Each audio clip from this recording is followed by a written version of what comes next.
Welcome to the Slop Farm. Enjoy the video. Start by running a diagnostic check in settings to identify true depth errors. Note any specific code or message listed by the phone.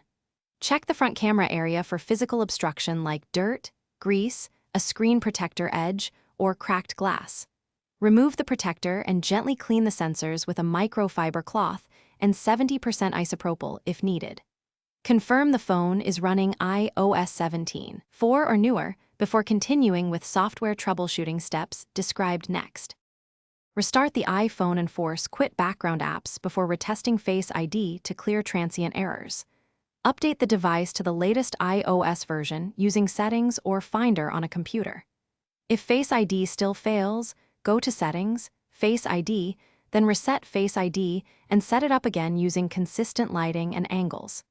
If software updates and reset do not resolve the issue, back up the phone and perform a full restore via Finder to eliminate deeper firmware corruption. If software steps fail, inspect hardware by disconnecting the battery and opening the display using the 2 pentalobe screws.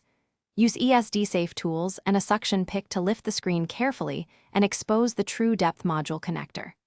Check the connector for corrosion, loose pins, or displaced adhesive and reseat the cable connectors gently. If the front glass or Truedepth module is cracked, replace the component using correct parts and a max 0.5 Nm torque on screws. Seek Apple repair if problems persist. Thanks for watching. Consider subscribing if we helped you today.